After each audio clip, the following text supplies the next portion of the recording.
Okay, so we're recording the session now so that if anyone would like to go back and listen to sections later or share this recording with colleagues who are helping to fill out the preschool expansion application, you're welcome to do that.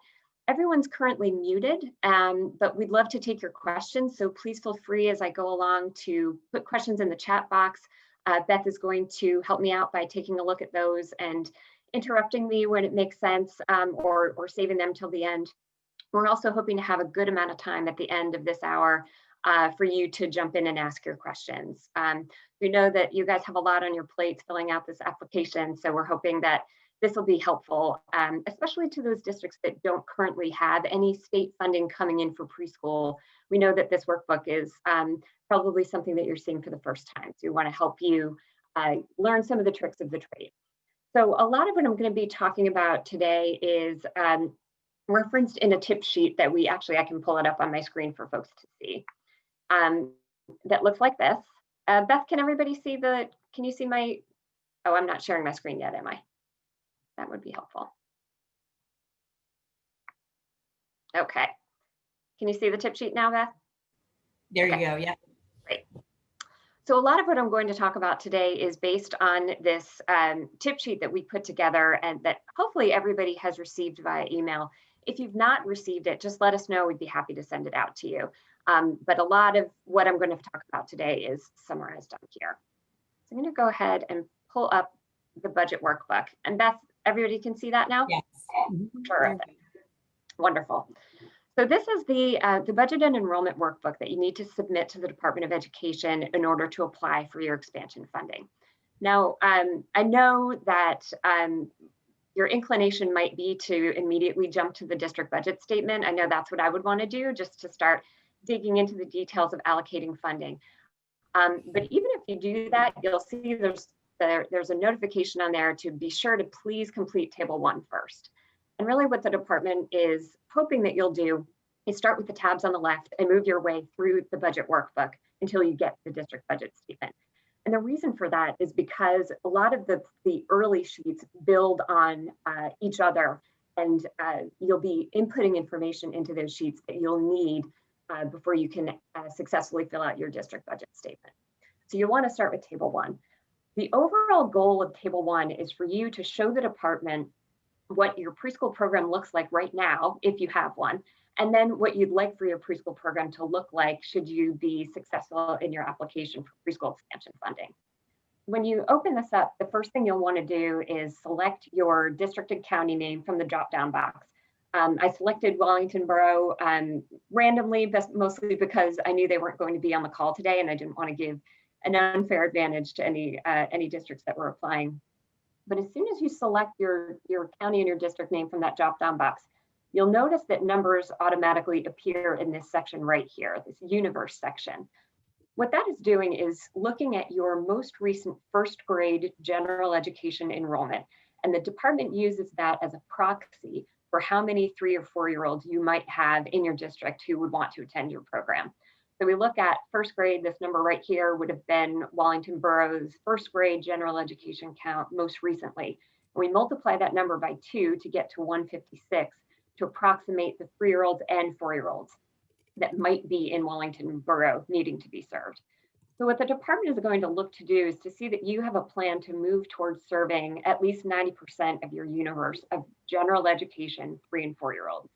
And the reason why it's general education is, and this will come up several times as you go through this workbook, is because the funding that you're applying for is only to serve your general education preschoolers, because your special education preschoolers are funded separately through your special education dollars that come through. So that's a really important thing to remember as you go through here, that this funding you're applying for is for your general education preschoolers, and this universe represents your general education universe. So moving down, this first section here is your 1920 actual enrollment. So what the department is looking for is for you to represent what your enrollment looked like in the 1920 school year. Most districts use their ASSA enrollment as the jumping off point for filling out this section. What I did here is model a district that is not currently receiving any aid from the state. So a district that doesn't currently receive any aid from the state is likely to have a program that's only focused on preschoolers with disabilities. What you see right here is a district that just has children in self-contained preschool disabled classrooms. Now, you might also have children who are supported through tuition funding or maybe general education, general funds from your district. So you may want to put children who are general education children in this row here and represent that you have them as well. And you can also put children in this row.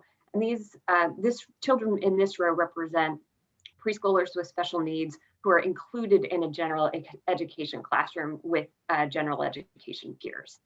Now, if you are an ECBA or an ELE district, meaning you're a district that already receives partial funding from the Department of Education to serve preschoolers, you're going to want to put some numbers in this top row here.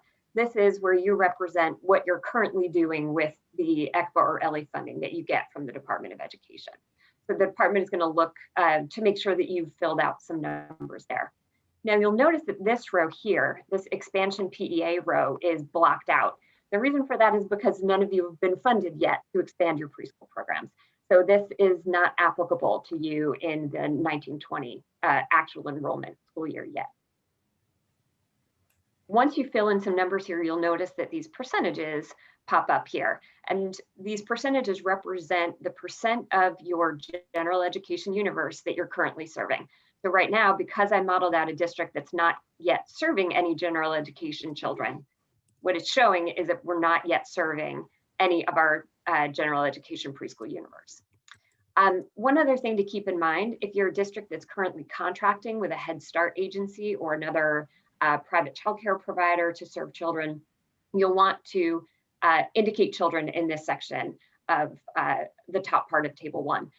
It's not intended for you to go out and knock on private providers' doors and ask them what their enrollment is if you're not contracted with them. It's only if you're currently working with them to serve your children. Otherwise, you can leave that section blank.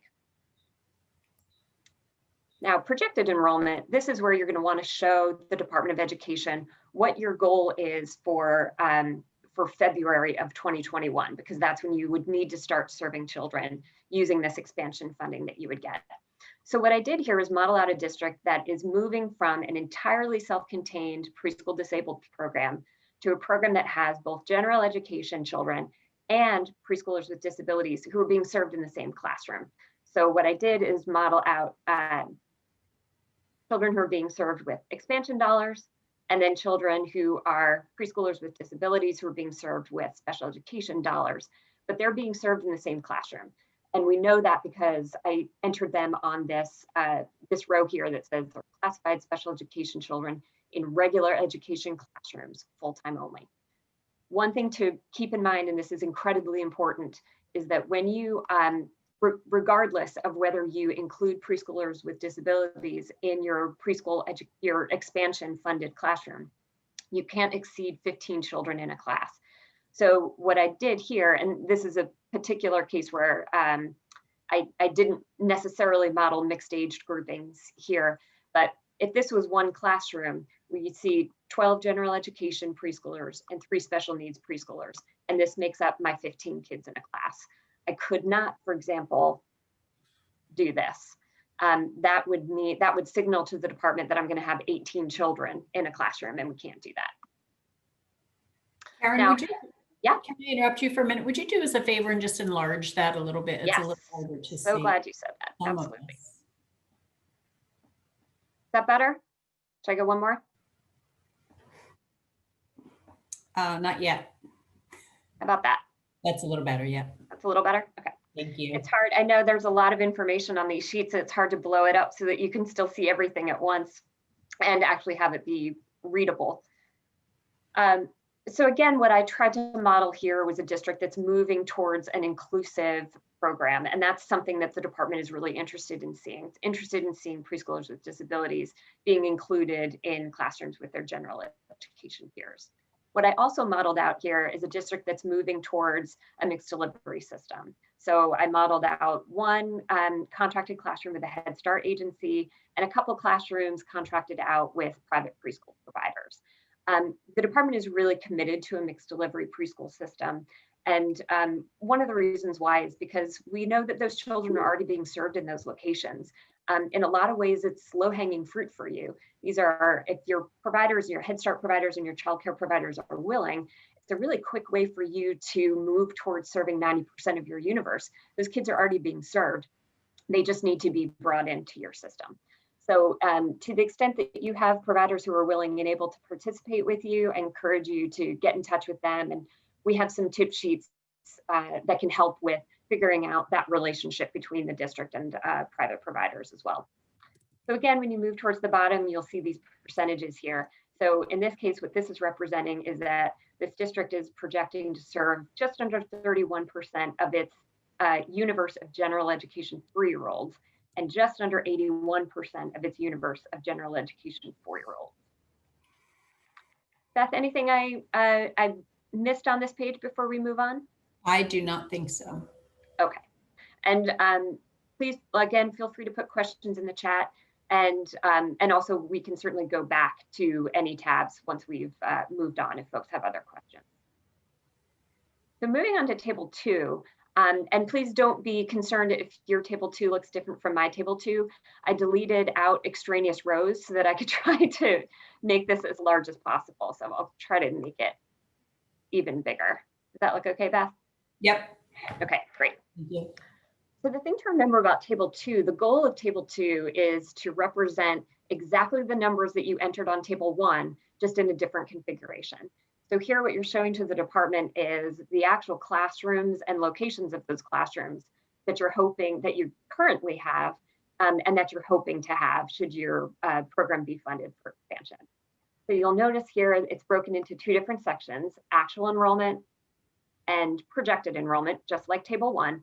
And you want to make sure that the numbers in this section match the numbers that you put in the actual enrollment section on table 1. And that the numbers in this section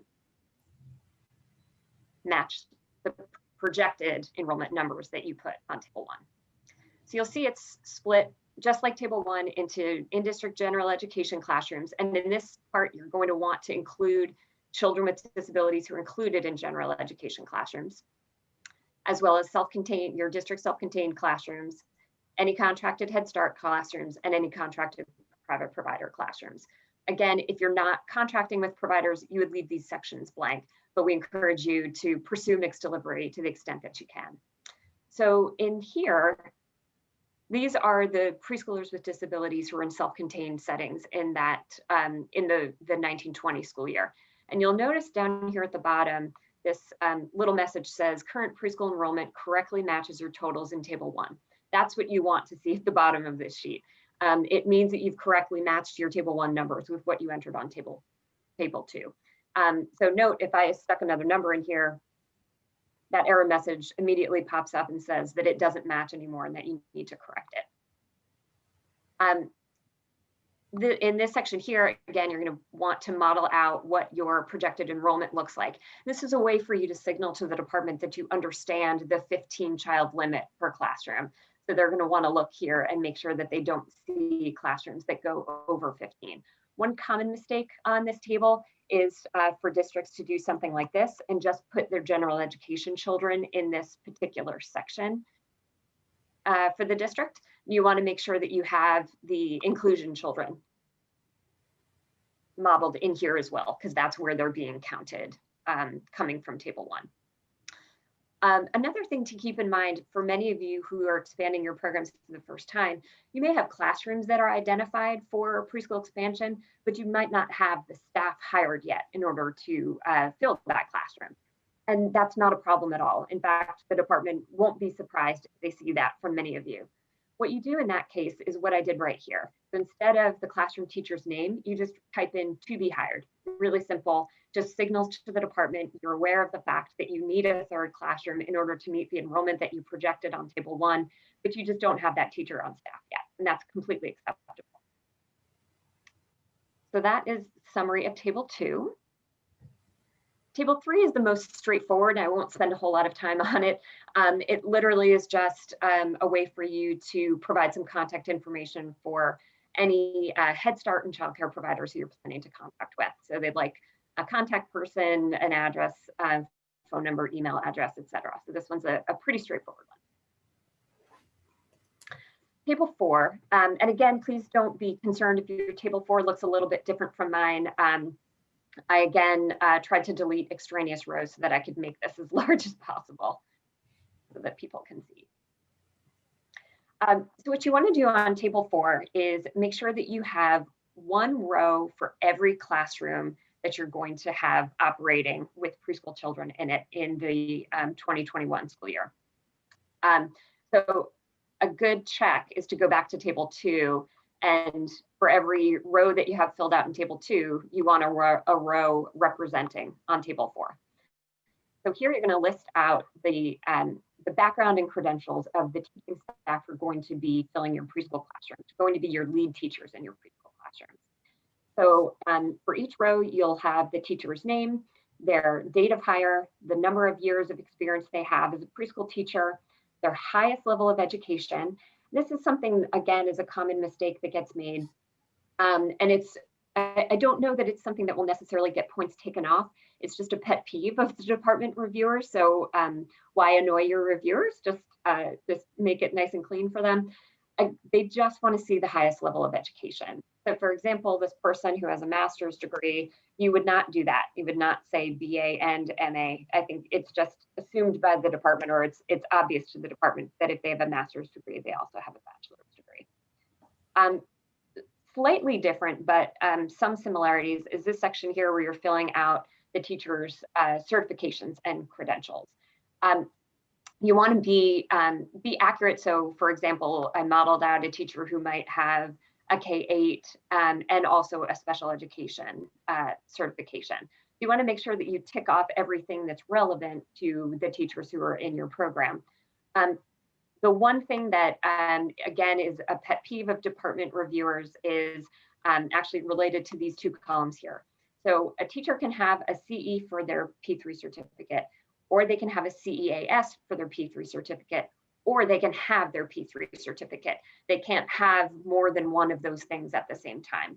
So it's possible that your teacher obtained their P3 certificate via a CE or a CEAS, but once they have their P3, this part is no longer, these two columns are no longer relevant as far as the department is concerned. They do want to know, though, however, a teacher like this who has a CEAS but is still waiting to actually get the P3 certificate. So just a word of caution, if you're indicating that the teacher has a P3, don't also indicate that they have a CE or a CEAS and vice versa. And then in this last set of columns, you'll just indicate whether or not teachers have any bilingual or ESL certification or any foreign language proficiency. These are not required of your teachers. It's just helpful for the department to know. One other thing to note, again, when you have staff who are not yet hired, you still have to have a row for that classroom. So the department, again, signals to the department that you have a classroom identified for all of the children that you're planning to serve.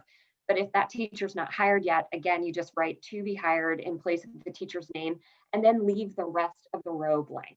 The department's not asking you to try to project what the credentials are going to be of teachers who you haven't hired yet. You get kind of a free pass for those rows. You can just leave those blank. And you do want to include information on the teaching staff of your Head Start and any contracted providers that you're planning to work with. Karen, I just wanted to point out too that the number of teachers and teacher assistants should match the number of classrooms that you have listed on your second tab. Yes, absolutely. That's really important. They do not support the cost of the co-teaching model or extra assistance in the preschool classroom. So it should be a one-to-one correspondence. Yeah, it's a great point. Thanks, Beth. So table 4A is quite similar to table 4, except that this is representing your teacher assistants. So in this case, just like Beth said, you want to have one row for every classroom that you need in order to serve the children you're projecting on table 1 and table 2. You'll have the school where they are going to be located, their name.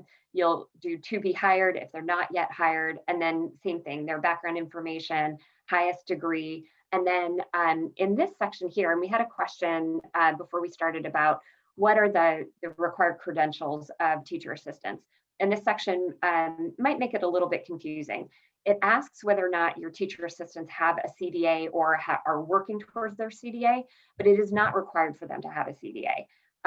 So if you have nothing, so for example, in this, what I modeled out right here is 3 teacher assistants who have high school diplomas and no CDA, and that's perfectly acceptable.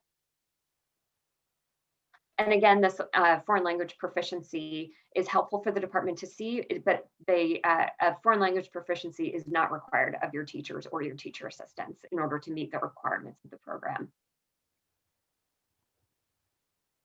Okay, Schedule A. Beth, let me know if this is big enough.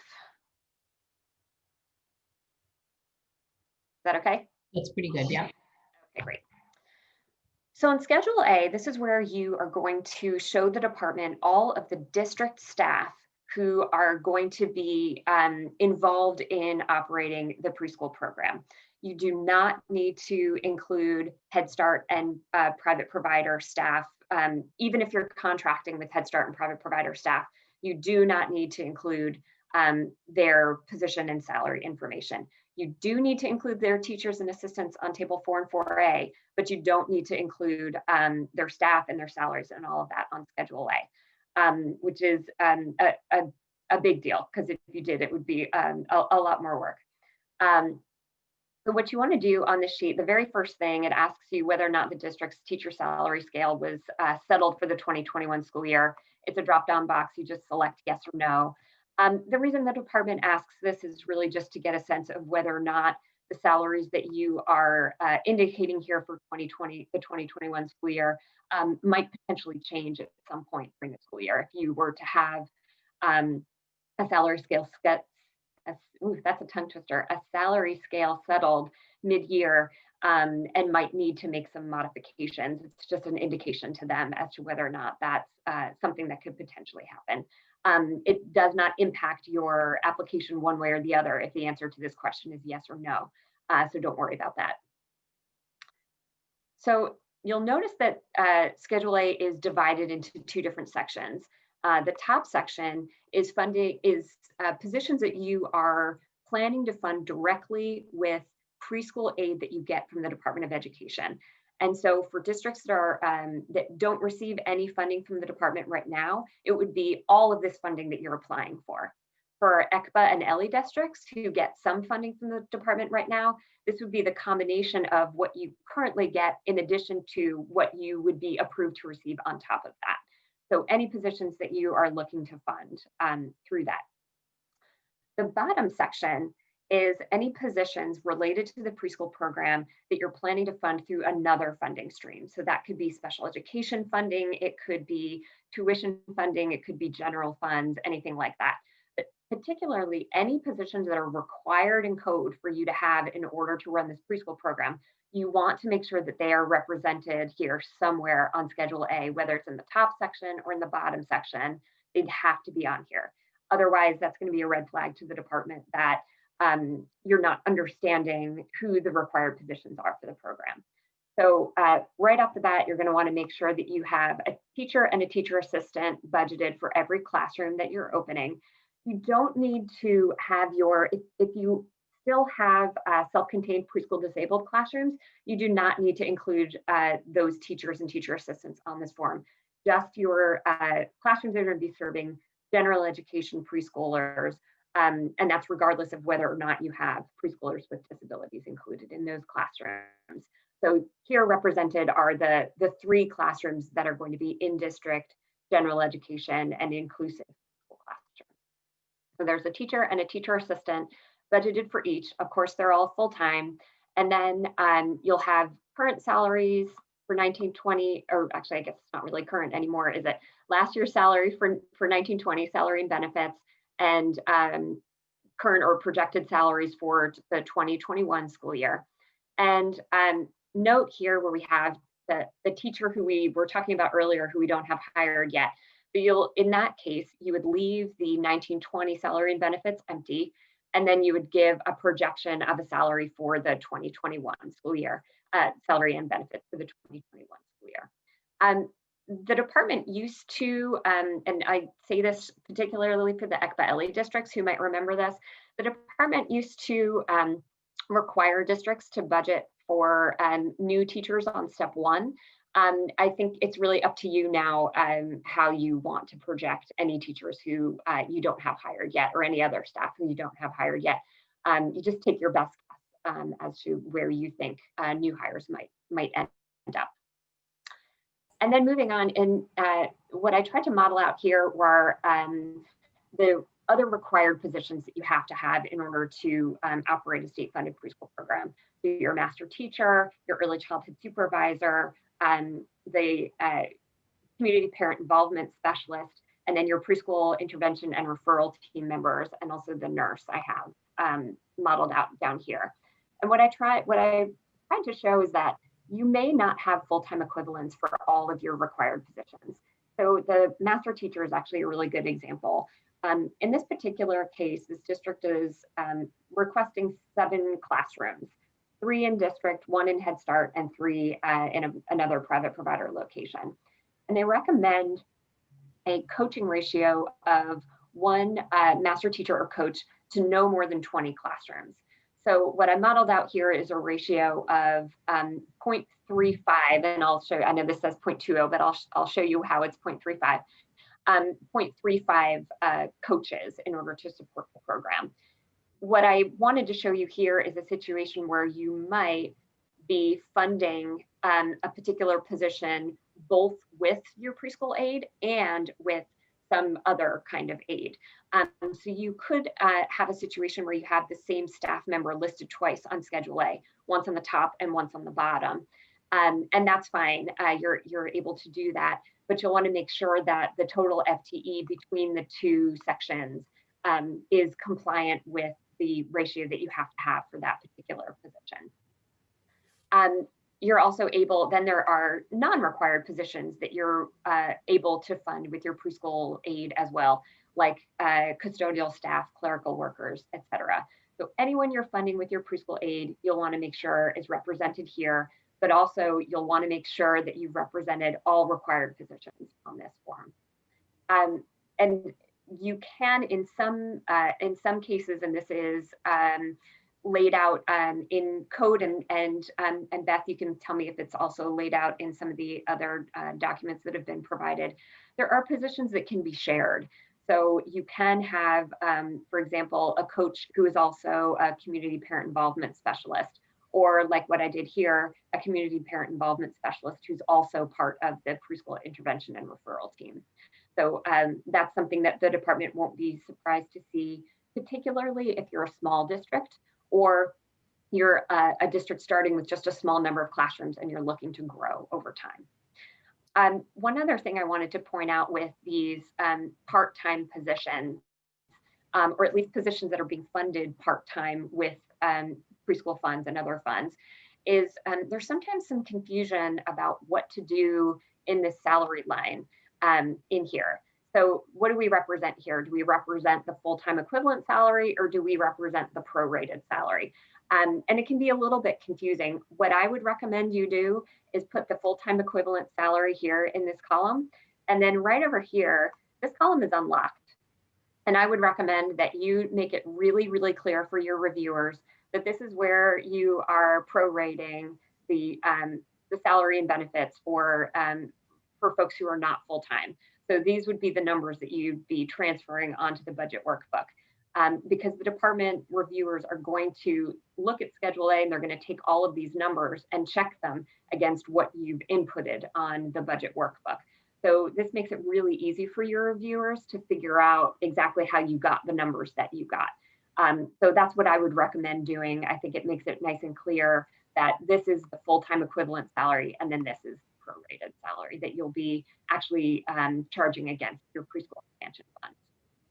Karen, is it permissible to prorate the cost directly into the salary line rather than 2 separate things? Yeah, so you could. So right here, you could just have this 15,300 number. Is that what you were saying? Yes. Yeah. Yeah. I think, yes, absolutely you can. I think this just makes it a little bit clearer where exactly the number came from. I think it shows the department what the base salary is and then what portion of it is being funded.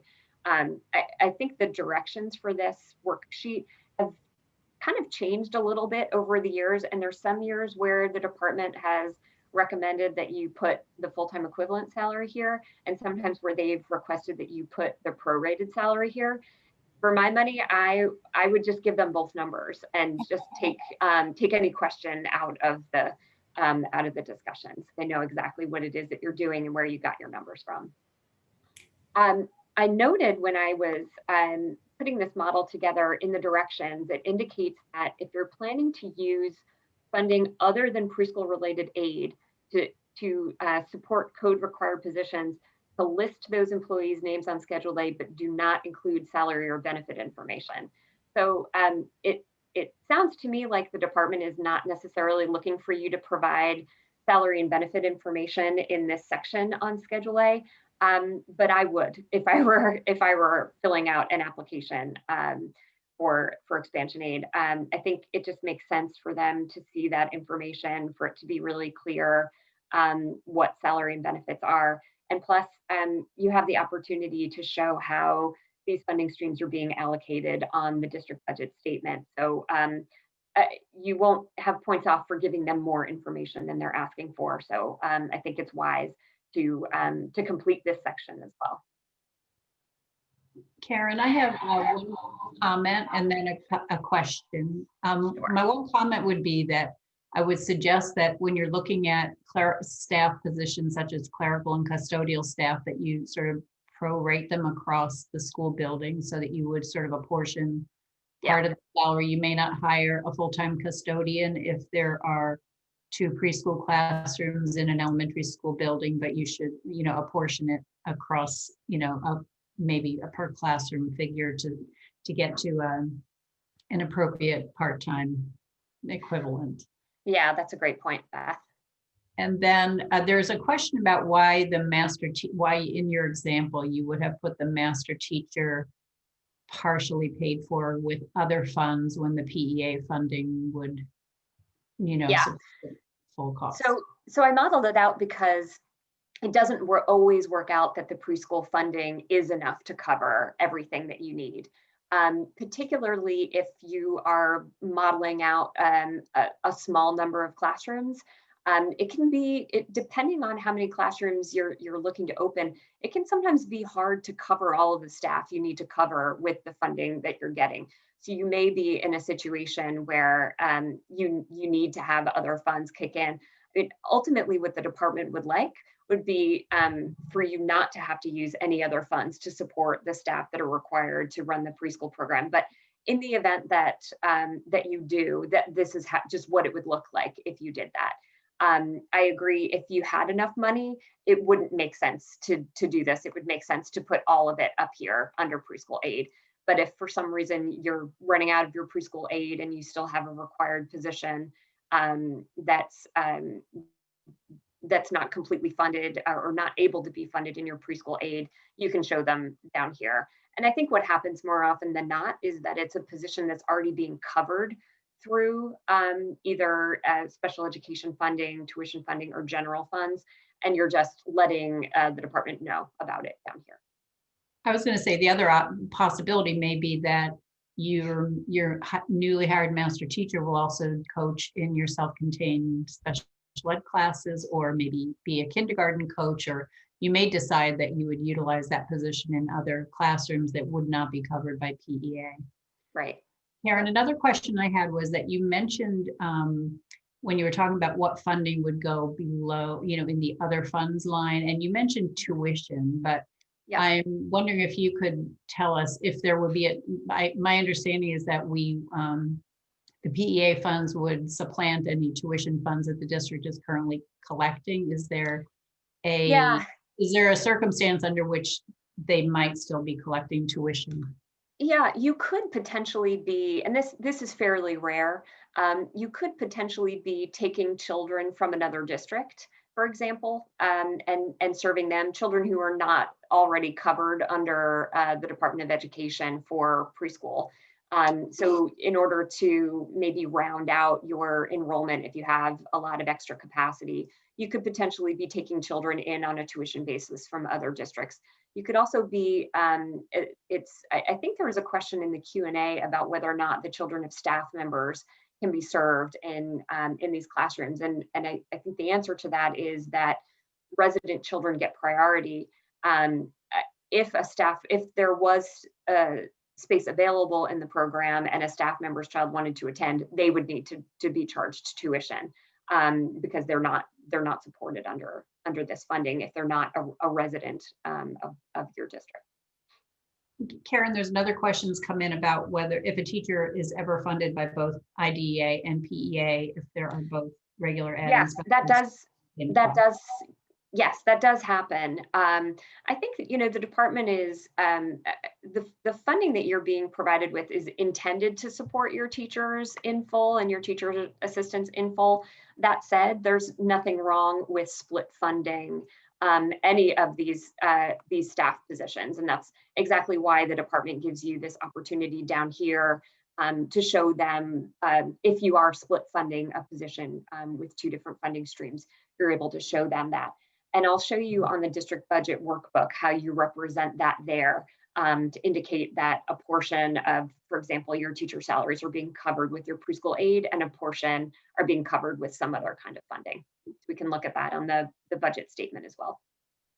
And I would say it's not required. So it is permissible to fully fund the position through PEA funding. And the expectation is there would be from say 1 to 3 children with IEPs in the same gen ed classroom. That's right. And that'll be something to talk about as well when we talk about funding for preschoolers with disabilities who are included in general education classrooms on the budget statement. Yes, and as Karen said, just to reiterate, the tuition, the class, actually the permitting staff children to attend is only permissible when all other district children have already been served. So the expectation would be if that arrangement is in place now, that arrangement would not be able to continue if you can't accommodate all the children in the district. Right. Okay, so I need to make this bigger for sure. Okay, so this is your private provider per pupil amounts and withheld costs worksheet. It's a little bit of a mouthful. This worksheet you need to fill out if you're contracting with Head Start or private providers to serve children in the 2021 school year. And here is where you don't need to fill this out on a per classroom basis, just on a per site basis. So again, this is the Head Start agency that I was modeling out earlier and the 2 different private providers that I was modeling out earlier. So you want to have their eligible preschoolers listed out, their general education eligible preschoolers listed out, the per pupil amount that you're planning to transfer over to them to serve the children in the program. Here, you would enter a negative dollar amount if you're planning to withhold funds from your private provider to, for example, pay for materials and supplies on their behalf. Some districts choose to do that in partnership with their private providers. They get a little better bang for their buck to buy materials and supplies, but you don't have to do this. It's perfectly acceptable to have that row or that column rather be blank. And then in this final right column, this would be the total budget amount that would be going towards your contracted Head Start or private provider. You'll want to make sure again that there's 1 row filled out for every provider you're planning to contract with. And we can talk in a little bit about how to figure out exactly what this per pupil amount should be. It can be a little bit tricky, but I do want to just give a quick shout out to what these 2 different sections are about Head Start. This section here is actually fairly rare. So I'll describe this top section first and then let you know what the second section represents in case it might apply to you. In most cases, when you work with a Head Start agency, you're going to be providing funding for them to enhance a classroom that already exists, a classroom that they receive federal funding to serve children. And so what's happening is they're using federal funding to meet all of the Head Start standards, and then they would receive state funding to meet all of the state standards. And the beauty of this arrangement is that there are Head Start standards that exceed state standards, and there are state standards that exceed Head Start standards. So children who really are some of our most disadvantaged children get the best of both worlds. So they get the best of both programs, and funding is used. The two funding streams are blended to serve children in one classroom. So these would be your majority of your situations where you would be contracting with a Head Start provider to enhance what the services that they're already providing to children that they are already serving. This section here is much less common, but I want to describe it just in case it might apply to you. These contracted expanded Head Start sites are Head Start agencies that are, again, they receive federal funding to serve children, but perhaps they receive federal funding to serve 5 classrooms worth of children, but they have 3 empty classrooms in their building that they're willing to open up and serve children in order to participate in this preschool expansion with your district. If those classrooms are not currently receiving any federal support, they would be wholly state supported, and those private providers would go in this section. Again, it doesn't happen all that often, but just in case it's something that you come across, you would put them in this section on the provider per pupil amounts worksheet. This worksheet, the numbers on this worksheet do not automatically transfer over to the district budget statement, so you'll want to make a note of them. This 142,500 number and this 414,000 number, I'll show you exactly where they get transferred over on the budget statement. Sorry, I'll make it a bit bigger. So you'll see right here the purchased educational services contracted pre-K. This is where you'll want to put your regular contracted private providers, the total dollar amount that you'll be giving to them. And this purchased educational services Head Start line is where you would transfer the amount of money that you are planning to provide to any contracted Head Start agencies. You want to make sure that you transfer those numbers over. It can be really enticing to fill everything out and think that you have a whole lot of money to allocate in rows, not realizing that you haven't put these dollar amounts in here yet. You want to make sure you do that right away. So just going back up to the top of the district budget statement, one of the reasons why the department recommends that you start with table 1 first is because this section up here on the budget is completely, the numbers pull from table 1. So the projected half-day enrollment and projected full-day enrollment, these numbers are populating directly based on the information that you provided for your projected 2021 enrollment on table 1. So if something doesn't look right in your numbers here, they don't look like what you expected, you want to go back to table 1 and see if maybe you put some numbers where you didn't intend to on that form, because you can't change them on the budget workbook. They're locked and they pull in directly from table 1. Those numbers then are going to generate your funding amounts here. So if you are an ECBA or an LE district, the funding that you are currently slated to get in the 2021 school year will appear right here. And then for any expansion children that you're projecting, your expansion funds will populate right here.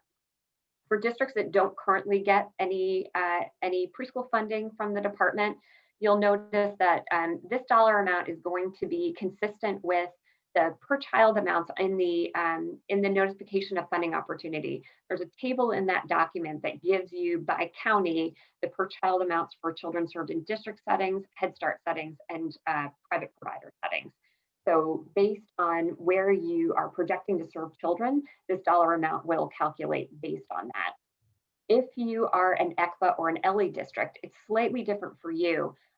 What this form is going to do is take both this dollar amount here, what you're currently getting for ECBA and LE, and then it's going to add to that in this cell right here, so that the combination of those two amounts gives you a per child amount that's consistent with the per child amounts in the NFO. So I know that can be a little bit confusing. Essentially, what the department is doing is trying to supplement the funding that you're currently getting in order to bring you up to the levels that are noted in the NFO. And I just tried to show that here. These per child amounts in red are not going to appear when you do this. I just did it for illustration purposes. You can see that this 13,300 number is a combination of the 3 per child amounts for Bergen County based on where the district is projecting to serve children. The other reason I put this per child amount here is because it's very relevant to what goes in this classified special education children row right here. So these are the 18 preschoolers with disabilities who this district is projecting to serve in general education classrooms. And the reason the dollar amount is here is the department is asking you to indicate an amount of funding in this cell right here, in this projected funding cell, that is equal to the per child amount that you are getting to serve the general education children that are going to be in the same classroom with those preschoolers with disabilities. So this is sort of the base amount that those children would need in order to sit in those classrooms, not counting additional services and supports that those children receive. And then if you happen to have any tuition funding that's coming in, or you're planning to use any Title I general funds, anything like that, you can indicate those here. That it's not required, but it's there if you want to show that those funding streams to the department. And then this total amount here is going to reflect the total of what you need to allocate down below. So you'll notice that for each of the different funding streams noted in this section of the workbook, there's a corresponding column down here. So the department is going to look to make sure that your, if you have any, your current ECPA and LE PEA that's in this cell D12 is allocated entirely in column C, and that your expansion funding indicated in cell D14 is allocated in its entirety in column D, etc. And they'll know whether or not you have allocated it correctly based on whether or not an error message pops up at the bottom here. You want to make sure that there are no error messages in these forms. It is something that could get points taken off of your application. You want to make sure that you have exactly allocated the funding indicated up above. And so I'll show you what happens when you go over or under. It works the same way. It just says please check totals. So if you see a please check totals message at the bottom of this sheet, please go back and recheck the numbers that you have allocated in here, because the department is going to as well. One really common issue that happens that districts tend to put numbers in here that have decimal points. But this formula doesn't take that into account. So even here, where I have 26,585, if I have 26,584.9, it's going to give me an error message here. So you want to make sure that you have rounded numbers in these cells that add up to your total. And I purposely didn't allocate correctly in this column just to show you what it looks like when you have it. For folks who are asking about split funding, so for example, if you were looking to split fund some of your teachers, this is how you would show the department that you're doing that. You would put a portion of their salary here and a portion of their salary here, for example, if you were using special education dollars. And the department is going to look at this budget holistically. So they'll look at the total salaries that are needed based on what you entered on Schedule A, and then they'll look across this row to make sure that that total amount is being captured. So you'll have your teachers, your assistants, and other instructional costs here at the top. And then you'll have your support services costs at the bottom. I encourage you to use the budget guidance that the department provides. It tells you exactly which positions you should be allocating in each of these rows. And it's not always completely intuitive. Salaries of other professional staff, for example, includes a variety of different positions. I believe the nurse, the PERT, and possibly a few others. So you want to make sure that you're referencing that document to make sure that you're putting the right people in the right places. Couple other things to look out for, especially if you are a new program or you're opening new classrooms, you want to make sure that you have funding allocated for startup costs. So to outfit those classrooms, to buy tables and chairs and books and all the things that you need to run a good preschool program. They'll make a note of it if they don't see materials and supplies funding in there. Also really important, if your operational plan talks about great professional development that you are planning for the year, you want to make sure that you budget some funding for professional development. That's something else that the department might look at and just double check to make sure that your budget is reflecting what it is that you're saying you're going to do in your operational plan. So I'm going to pause there. I'm seeing some flashes come up in the chat box, and just pause there to see if folks have questions that or places that they want me to go back to. Karen, yes. There was a follow-up question about tuition, and I noted in the chat box that once districts receive PA funding, they should no longer collect tuition. Right. PA covers the cost of all age-eligible district children. Any tuition already paid for spring 2021 would have to be refunded. A follow-up question to that I'm going to ask you to address is whether this includes both half-day and full-day students. It does. So at the very top here, you'll see that any projected half-day children would be represented here, and then projected full-day children. And then the funding that comes up in column D would be representative of both. And then there's another question about whether there will be another funding opportunity in the spring to apply for program expansion starting in the fall 2021. I wish that we could answer that question. That unfortunately is a little beyond our pay grade, and something that is going to depend on whether or not the governor puts that in his budget moving forward. But that would be lovely, and we certainly hope so. But we don't know yet whether or not an additional funding opportunity will be out there. So we encourage you to apply now and get your foot in the door, because it's important. I think there are a lot of districts that got in with expansion early on, and it's been great for them, and not having to reapply every year, but just being in the program and then being able to expand as they want to. So encourage you to get your foot in the door now. And I would follow up to that. Say it's my impression from the Department of Education that it's permissible, especially this year, to start small, that given the conditions and given the mid-year start, what you could be thinking about starting small in the spring and then projecting, and this should go into your plan, the addition of more classes in the fall so that you can get bigger almost immediately. Anyway, but as Karen said, we usually say get while the getting's good. While there is money available, we don't know what next year will bring. And it has been true that once districts have come in, they've been folded into the funding formula and the money remains. Yep. There is go ahead, sorry. I just wanted to make one other point for all you business administrators out there. Obviously, looking at this is a limited set of line items that you have to work with. And just know that the department knows that, and knows that some of your costs may not fit completely cleanly into the lines that are available to you here. And the important thing to do is to kind of take your best, an educated approach to where you think that your costs should be indicated on this budget statement, and make sure that you then talk about it in your budget narrative.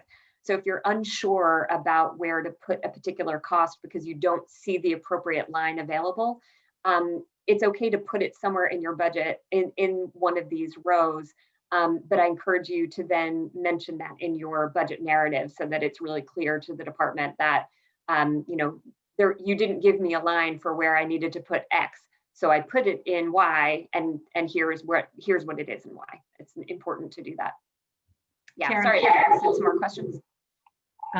Is my sound? Yep.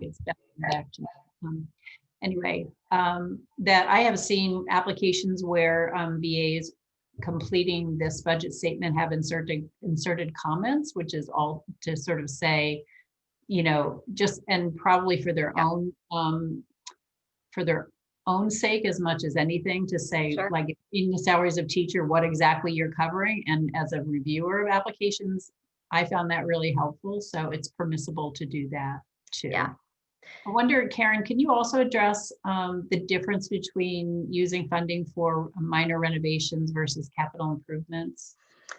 Yeah, that's a tricky one, and I think it's one that in some ways it depends a little bit on how you phrase it and approach it. I think there are things that probably technically are capital improvements that the department is willing to fund. So things like retrofitting toilets, sinks, things like that. I've seen districts who had to pull out a floor of a preschool classroom to replace it. Certainly playgrounds and playgrounds equipment are acceptable. I think, if you're talking about, building a new classroom, obviously that's not something that the department is going to support. But you can, you know, you can do some different things that need to be done in order to get your classrooms ready. So I've seen a good number of things accepted by the department. Um, I think that, again, if you're clear in your budget narrative, what you're trying to do, I don't think the department is going to take points off your application because they're quibbling about whether or not it's a capital improvement or not a capital improvement. More likely, it's a conversation that they would have after your application was accepted to determine whether or not it's actually something that you can definitely use preschool aid on. Yeah, it's a really good question, and it's been a hard nut to crack, I think, for the department in the past to figure out exactly where that line is between capital improvement and not. Karen, there are a few more questions. Sure. The question is, can you go back to table 1 and explain the part-time and full-time? Does PEA cover half day? Yeah, and Beth, please jump in here, and because I know there were some questions about this in the FAQ that came out from the department.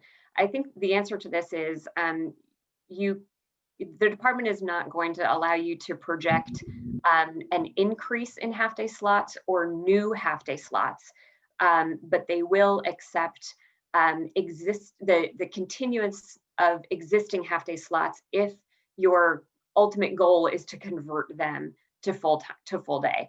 But you wouldn't be able to submit an application that had all full day slots, for example. Beth, any other parts to that I missed? Okay. And you're muted, Beth. I think that's good, yes. Okay. And that's also my understanding. I just double checked in the Q&A and I do not see anything else addressing half day. Kate, let us know if you see otherwise. There is a question. Just to clarify what document you were referencing. The tip sheet? No, yeah. Also the budget workbook instructions that should have come to you from the Department of Ed. Yeah. I think that the question is, which document were you referencing regarding what line each position is charged to for the district budget statement? This is the Department of Ed document. So this is a document you should have gotten from the Department of Education or someone from your district should have gotten. It's the instructions for the district budget planning workbook. If you scroll through, and apologies for giving people vertigo by scrolling through this, once you scroll through and get to the district budget planning worksheet instructions, you'll see it actually breaks down every line: salaries of teachers, relief teachers. And it actually gives you the account numbers too, to give you a sense of where you should be budgeting for different things in the on the workbook. So this is really, really helpful. Kind of tells you, and it should for every required position, there should be a reference in here as to where that required position should be budgeted in the budget workbook. So if you don't have this, get it. And if you could let us, and we could also send it out, but it would have gone likely, if you're not a superintendent, most of these documents are getting sent by the Department of Ed to the superintendent. So there's a question about if a special ed student requires 3 hours of service via IEP, does PEA cover the other half so the child can be full-time? Lisa, if I understand your question, I would say the answer, if you're talking about having a child half day in a special ed classroom and half day in the gen ed classroom, the short answer is no. Department would expect that the child with special needs to be in the class for a full day. And that once you have some portion of your children funded through PEA to go full day, you need to also offer full day to your children in self-contained classes. Karen or Kate, does that? That's absolutely right. And I think, yeah, and I think I would encourage folks to go back and look at that in the FAQ as well. I think that was something else that popped up in the FAQ. The idea that your preschoolers with disabilities need to be afforded the same length of day as your general education preschoolers. And I would say any follow-up questions, Lisa, specifically, if you have follow-up questions, you all have my email address. So let's, feel free to reach out and we can have a conversation about it. Yeah. Let's see. So I know we're afternoon.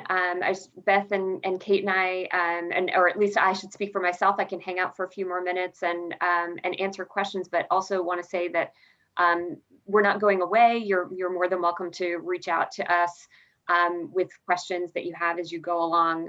Again, we're recording this session. We'll make sure that it's made available to all of you if there's sections that you want to review, but please feel free to reach out to us. Beth, can I give your email address? Well, I guess you kind of. I was going to say, yes, they should, yes.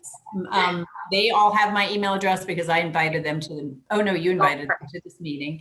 Oh, I did, yes. So you're welcome to reach out to me or to Beth.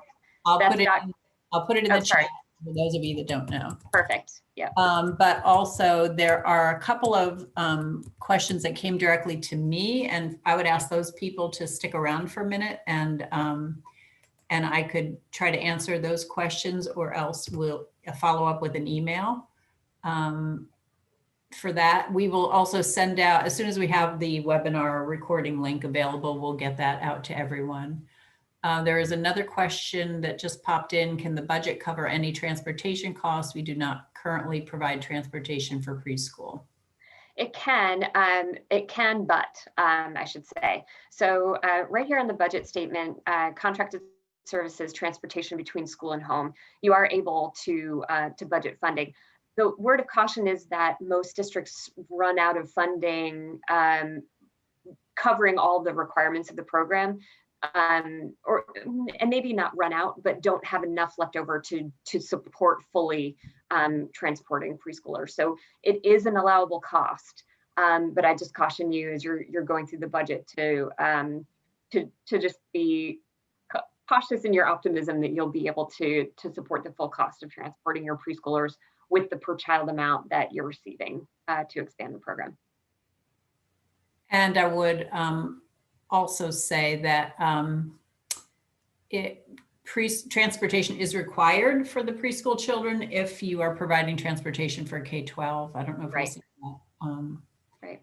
And I believe. But otherwise, it's not required. Right. I believe, and we can double check on this, that once you are state funded for preschool, that your preschoolers would start to be counted in your transportation aid. But we can double check on that and make sure.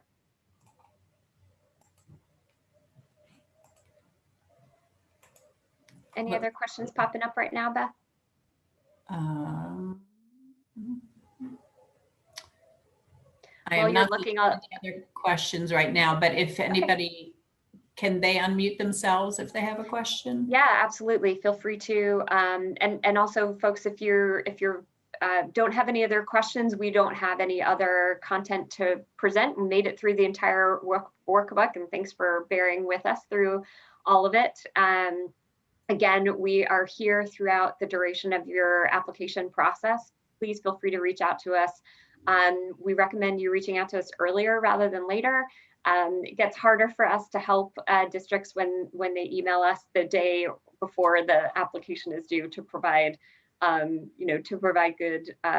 answers and feedback. So we encourage you to work on it early and submit us questions as you have them. We'll do our best to answer. So thanks so much, everybody, for joining us. Like I said, we'll stick around for a few more minutes if folks have other questions. And if anybody wants to give us their question verbally, feel free to unmute yourself and go ahead and do that. Hi, this is Lee from Mine Hill. Hi, Lee. I threw a question in there and then I had to take a phone call. So you might have Oh. answered it. So I apologize if I'm No answering it. problem. But I know a couple of years ago, we applied, but it was in the springtime Yeah. for a fall program. So is there going to be another springtime application, or is that iffy? So I don't know that I would say it's iffy. I'd say it's just not something we can predict, unfortunately. Okay. So what likely will happen is we'll have to wait for the department, wait for the governor's next budget to come out. He's been such a staunch supporter of preschool and preschool expansion in the past. And the fact that he still was able to put $10 million aside for preschool expansion with everything going on with COVID, I think the chances are pretty high that he would budget for that again in the coming school year. If he did, what it would look like is as soon as the legislature passes the budget in July, the department would then put out an application for you to start in the fall of that would be 2021 of 2021. Right. Okay. Yeah. And then So unfortunately, we just don't know. right. And one more question, if you don't mind. Not at all. So the first time we were going to apply, and we were unfortunately a little late getting it in, and that's why probably we didn't get it. I'm sure. Probably wasn't even looked at. But the plan was to go from a half-day program to a full-day program.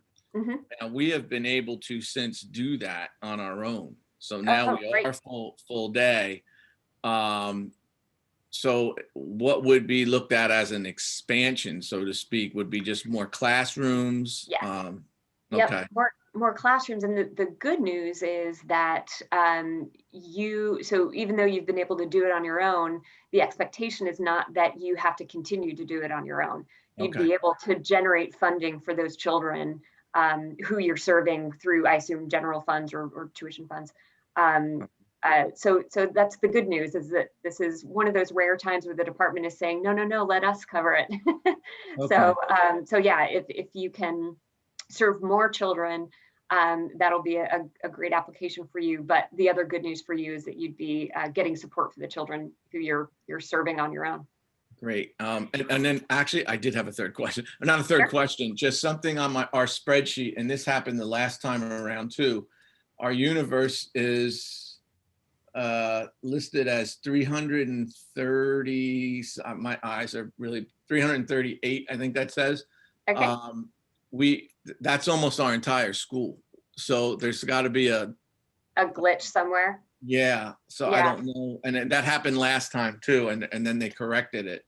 Okay. So I would, it's worth contacting the department to let them know that there's an issue there. And then you can just make a note of it in your application as well, that, that this is your first grade enrollment based on the ASSA, and, that you're going to do your projections based on what you think the true universe is.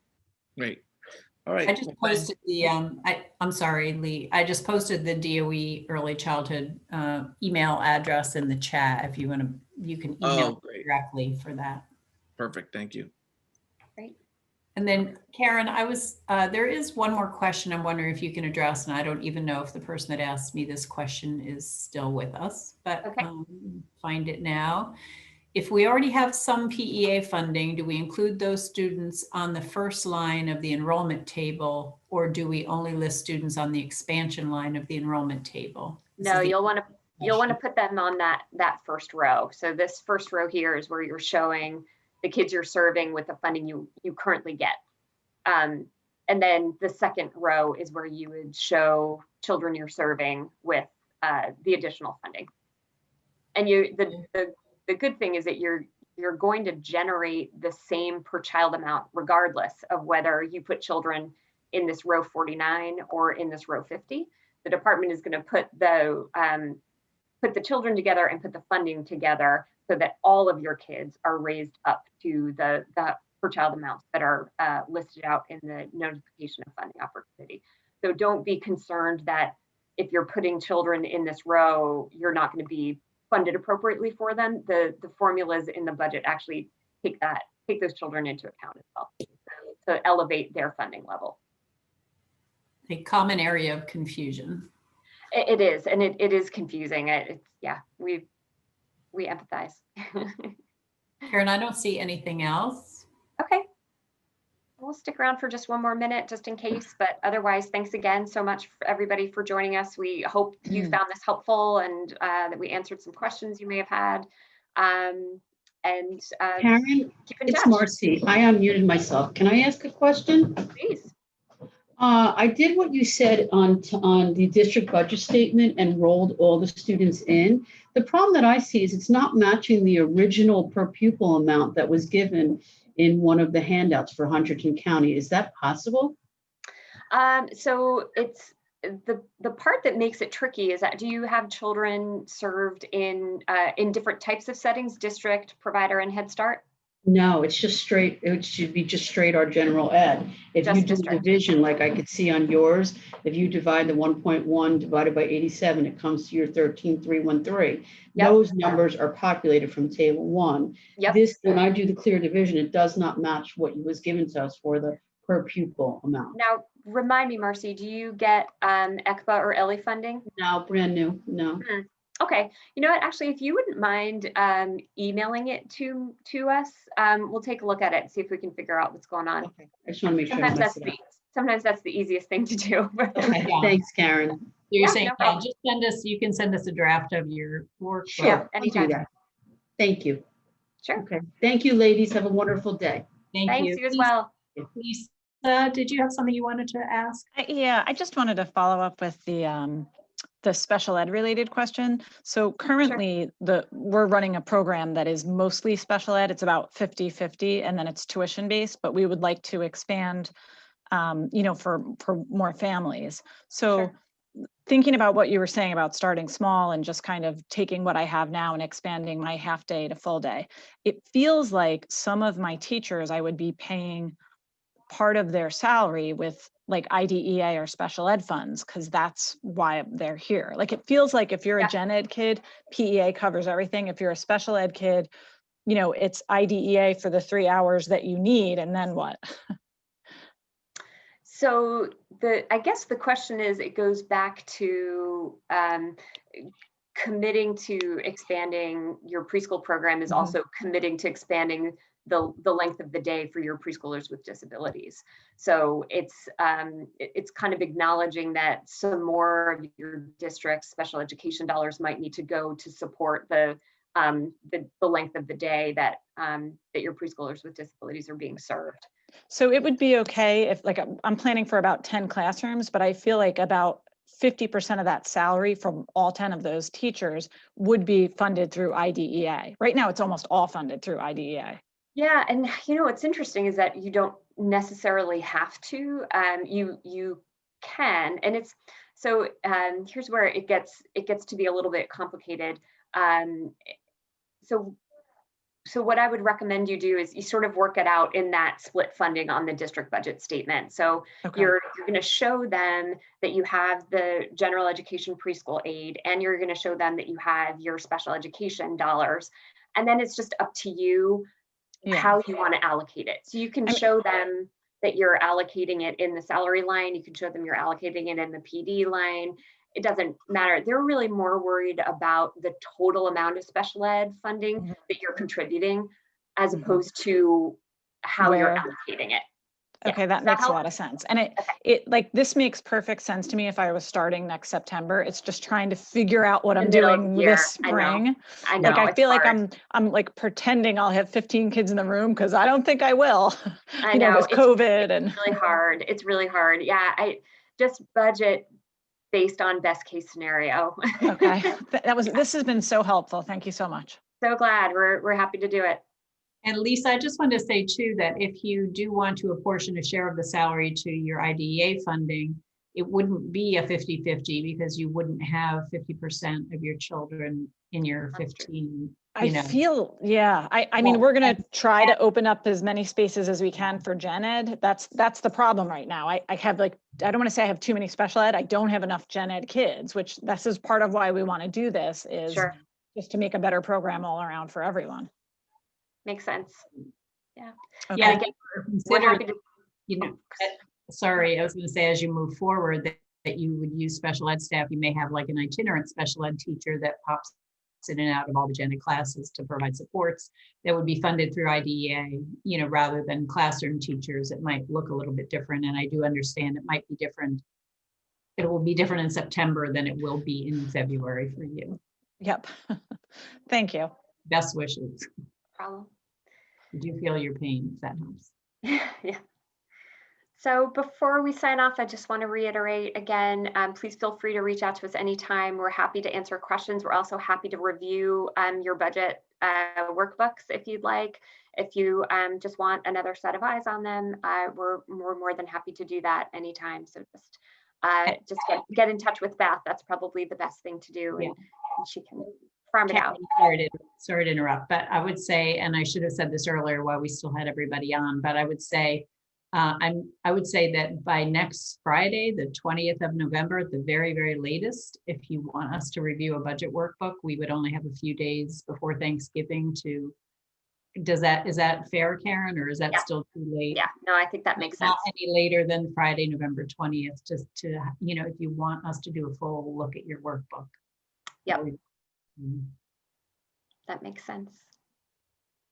Okay, well, thanks so much to everyone for joining us and for sticking it out late. I'm sure everybody's stomachs are rumbling since it's around lunchtime, but thanks so much for joining us. And like I said, we hope you found it helpful, and reach out to us anytime with questions. And most importantly, good luck. We hope that you all get funded. We are so excited to see the program expand in New Jersey. So best of luck to all of you. We'll be crossing our fingers for you. So thanks so much, everybody. Bye-bye, everybody. Thank you, Karen.